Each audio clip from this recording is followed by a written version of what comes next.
திருச்சிற்றம்பலம். தென்னாடுடைய சிவனை போற்றி, எந்நாட்டவருக்கும் இறைவா போற்றி. அனைவருக்கும் வணக்கம். இப்போ நம்ம பார்க்கக்கூடிய பதிவு என்னன்னு பார்த்துட்டிங்கன்னா, வாக்கிய முறைப்படி சனி பயிற்சி பலன்கள் எப்படி இருக்கும் அப்படிங்கிறத பார்க்கலாம். அதற்கு முன்னாடி நம்மளுடைய சேனலை சப்ஸ்கிரைப் பண்ணிக்கோங்க. பெல் பட்டனில் ஆல் அப்படின்னு சொல்லக்கூடிய பட்டனையும் கிளிக் பண்ணிக்கோங்க. அப்போ தான் நம்ம போடக்கூடிய அனைத்து பதிவுகளுமே உங்களுக்கு உடனுக்குடன் வந்துக்கிட்டே இருக்கும்.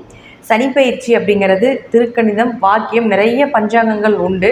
நாம் இப்போ பார்க்க போகிற பதிவு என்னென்னு பார்த்துட்டிங்கன்னா, வாக்கிய முறைப்படி எப்படி இந்த சனி பயிற்சி இருக்கும் அப்படிங்கிறத பார்க்கலாம். பொதுவாக திருக்கணிதம் அப்படிங்கிறது திருத்தி எழுதப்பட்ட பஞ்சாங்கம் அப்படிங்கிற ஒரு விதி உண்டு. வாக்கியம் அப்படிங்கிறது வாக்கால சித்தர்களால் சொல்லப்பட்ட ஒரு முறை அப்படிங்கிற ஒரு அமைப்பும் உண்டு. இப்போ நாம் சித்தர்களால் சொல்லப்பட்ட இந்த வாக்கிய முறைப்படி தான் சனி பயிற்சி அப்படிங்கிறது டிசம்பர் மாதம் 20ஆம் தேதி பயிற்சியாக போகிறார். அதனுடைய பலன்கள் என்ன, அதற்கு முழுமையாக நாம் என்ன மாதிரி வழிபாடுகளும் செய்யலாம் அப்படிங்கிறதையும் நாம் இந்த சேனலில் பார்க்கலாம். ரிஷப ராசிக்குண்டான சனி பகவானுடைய பயிற்சி பலன்கள் எப்படி இருக்கும் அப்படிங்கிறத பார்க்கலாம். ரிஷப ராசியை பொறுத்த வரைக்கும் பார்த்துட்டிங்கன்னா, சனி பகவான் 10ஆம் வீட்டுக்கு வரப்போகிறார். உங்கள் ராசிக்கு 10ஆம் வீட்டில் சனி பகவான்.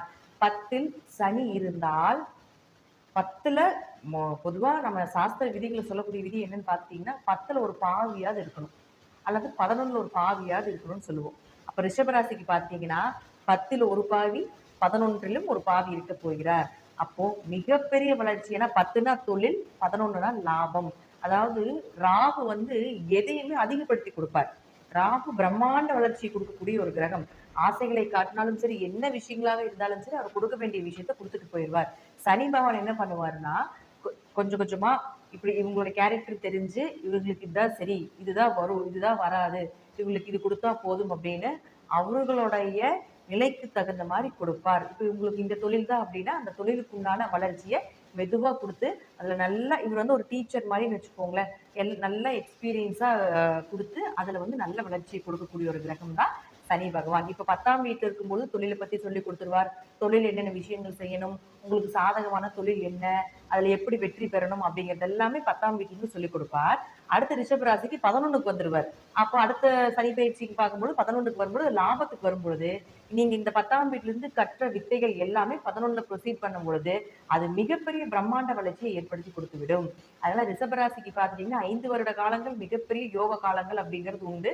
உங்கள் ஜாதகத்தில் தசாபுத்தி மட்டும் நல்லா இருந்தால் நீங்கள் தான் இந்த வருடத்திற்கு உண்டான, இந்த சனி பயிற்சிக்கு உண்டான ஹீரோ அப்படிங்கிறத நம்ம எடுத்துக்கலாம். அப்போது 11 10ஆம் வீட்டில் சனி இருக்கும்பொழுது நிச்சயமாக உங்களுக்கு தொழிலை சொல்லிக் கொடுத்துட்டு போயிடுவார். தொழில் மாற்றங்கள், இடமாற்றங்கள், ஒரு தொழில் செஞ்சுட்டு இருக்கீங்க, அதில் லாபம் இல்லைன்னா இப்போ ஒரு தொழிலை கொடுப்பார். அப்போ அந்த தொழிலில் மிகப்பெரிய லாபத்தை கொடுக்கக்கூடிய அமைப்பையும் இந்த சனி பகவான் ஏற்படுத்தி கொடுப்பார். அப்போது உங்களுக்கு 10ல் சனி இருக்கும்போது கண்டிப்பாக குடும்பத்தில் ஏதாவது ஒரு கர்ம காரியங்கள் செய்ய வேண்டிய ஒரு சூழ்நிலைகள் கூட ஏற்படலாம். அதில் கொஞ்சம் கவனமாக இருந்து செயல்பட வேண்டும். ஏன்னா 10ஆம் இடம் அப்படிங்கிறது கர்மஸ்தானம். கர்மத்தை செய்யக்கூடிய ஒரு இடத்துல கர்ம காரகனாக இருக்கக்கூடிய சனி பகவான் வரும்பொழுது ஏதாவது ஒரு குடும்பத்தில் ஒரு கர்ம காரியம் நடக்கும் அப்படிங்கிற அமைப்பு உண்டு. அதனால் அதுலேயும் கொஞ்சம் கவனமாக இருக்க வேண்டும். பொதுவாக 10ல் சனி இருந்தால் பல தொழில் செய்து பெருகக்கூடிய ஒரு அமைப்பை நிச்சயமாக ஏற்படுத்தி கொடுப்பார். அடுத்து அவருடைய பார்வை அப்படின்னு பார்த்துட்டீங்கன்னா 12ஆம் வீட்டை பார்க்கும். அதுவும் பார்த்துட்டீங்கன்னா குரு அங்கே இருக்கார். பொதுவாக 12ஆம் வீட்டை பார்க்கும் பொழுது சனி பார்க்கக்கூடிய இடம் கெடும் அப்படின்னு சொல்லுவோம் இல்லைங்களா. அப்போ பயணங்கள்னால ஒரு தொல்லை, தொந்தரவு, பயணங்கள் சீக்கிரமாக போக முடியாத ஒரு அமைப்பு, ஒரு இடத்துக்கு போகணும், அது விரைந்து போக முடியல, இம்போர்ட் எக்ஸ்போர்ட் பிஸ்னஸ் பண்ணுறதுல ஏதாவது தப்பு தவறுகள் இருந்தால் அது எல்லாமே நிச்சயமாக இந்த சனி பகவான் கண்டுபிடிச்சி நல்ல விஷயங்களாக ஏற்படுத்தி கொடுப்பார். அடுத்து தூக்கம் கொஞ்சம் கெடும். 12ஆம் இடம் அப்படிங்கிறது ஆழ்ந்த தூக்கம் அப்படின்னு நம்ம சொல்லுவோம். அப்போ அந்த தூக்கத்தில் கொஞ்சம் கவனத்தை நீங்கள் வைக்க வேண்டும். ஏன்னா உங்களுக்கு தொழிலை கொடுத்துருவார். தொழில் செய்யறதுக்கே உங்களுக்கு நேரம் பத்தாது. அப்போ எப்படி உங்களுக்கு தூக்கம் அப்படிங்கிறது நிச்சயமாக குறைவை ஏற்படுத்தி கொடுப்பார். அடுத்து உங்களுக்கு 4ஆம் வீட்டை பார்ப்பார். 4ஆம் வீடு உங்களுக்கு சிம்ம வீடு. அப்போ 4ஆம் வீட்டை பார்ப்பார். அப்போ ஆரோக்கிய குறைபாடு ஏற்படும்.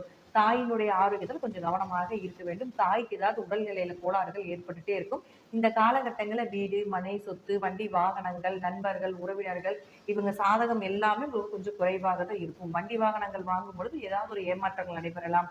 வீடு உங்க பேர்ல இருக்கும் பொழுது அதுல ஏதாவது ஒரு விற்று வாங்க வேண்டிய ஒரு சூழ்நிலைகள், இதெல்லாமே சனி பகவான் ஏற்படுத்தி கொடுப்பார். அடுத்து பார்த்துட்டீங்கன்னா 10ஆம் பார்வையாக உங்களுடைய ராசிக்கு 7ஆம் வீட்டை பார்ப்பார். அப்போ 7ஆம் வீட்டை பார்க்கும் பொழுது கணவன் மனைவிக்குள்ள கொஞ்சம் கருத்து வேறுபாடுகள் ஏற்படும்.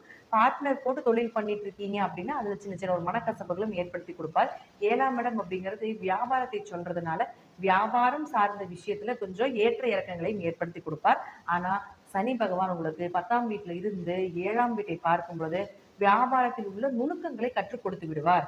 இந்த வியாபாரத்துல இப்படிதான் நீ செய்யணும், இந்த தொழில நீ இப்படித்தான் ஜெயிச்சு வரணும், இதுதான் உனக்கு லாபத்தை கொடுக்கக்கூடியது அப்படிங்கிற ஒரு அனுபவ உண்மையை நிச்சயமாக இந்த சனி பகவான் இந்த 2.5 வருட காலத்தில் உங்களுக்கு ஏற்படுத்தி கொடுப்பார்.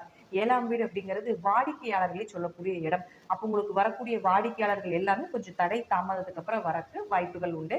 ஆனா அதுக்கப்புறம் பாத்தீங்கன்னா நல்ல வாடிக்கையாளர் அப்படிங்கிறது ரெகுலர் பண்றதுக்கு உண்டான அமைப்பையும் இந்த சனி பகவான் ஏற்படுத்தி கொடுப்பார். பொதுவா ரிஷபராசியை பொறுத்த வரைக்கும் பாத்துட்டீங்கன்னா இந்த சனி பயிற்சி அப்படிங்கிறது தொழிலுக்கு முக்கியத்துவம் கொடுக்கக்கூடிய ஒரு சனி பயிற்சியாக இருக்கும். அடுத்து வரக்கூடிய 5 வருட காலங்களும் இந்த ரிஷபராசிக்கு மிகப்பெரிய யோகத்தை ஏற்படுத்தி கொடுப்பார். அடுத்து இந்த சனி பகவான் பார்த்துட்டீங்கன்னா இப்ப அவருடைய பார்வை குரு மேல இருக்கு. இந்த குரு பகவான் பார்த்துட்டீங்கன்னா உங்களுக்கு ஏப்ரல் மாதத்துக்கு மேல 21ஆம் தேதிக்கு மேல உங்க ராசிக்கே வந்துருவார். அப்ப அவருடைய பார்வையினுடைய தாக்கம் குறையும். அப்ப குரு யார்? உங்களுக்கு லாபத்தை கொடுக்கக்கூடிய ஒரு கிரகம். அப்ப ஏப்ரல் மாசத்துக்கு மேல சனியினுடைய பார்வையிலிருந்து விலகும் பொழுது குரு பகவான் உங்களுக்கு லாபத்தை அள்ளி அள்ளி கொடுக்கக்கூடிய ஒரு காலகட்டங்களாக இருக்கும். பொதுவா பார்த்துட்டீங்கன்னா இப்ப எல்லாமே ரிஷபராசிக்கு பணம் வர்ற மாதிரி இருக்கு, அது தடையாகும். கொடுக்கல் வாங்கல் கொஞ்சம் பிரச்சனைகள் இருக்கும். வியாபாரம் செய்தாலும் கூட உங்களுக்கு ஏதாவது ஒரு வழிவகையில தடை தாமதங்கள் கொடுத்துக்கிட்டே இருந்திருப்பார். ஆனா இப்போ இந்த சனியினுடைய பார்வை ஏப்ரல் மாசத்துக்கு மேல விளக்கும் பொழுது ரிஷபராசிக்கு அதீத லாபத்தை கொடுக்கக்கூடிய அமைப்பை நிச்சயமாக ஏற்படுத்தி கொடுப்பார். ரிஷபராசிக்கு 90%லிருந்து 100% இந்த சனி பயிற்சி உங்களுக்கு தொழிலையும் கொடுத்து நிறைய விஷயங்களை கற்றும் கொடுத்து லாபத்தையும் கொடுக்கக்கூடிய ஒரு அமைப்பையும் நிச்சயமாக ஏற்படுத்தி கொடுப்பார். நன்றி. மீண்டும் ஒரு நல்ல பதிவில் சந்திக்கலாம். திருச்சிற்றம்பலம், தில்லையம்பலம், ஸ்ரீ நரசிம்மர் திருவடிகளே சரணம்.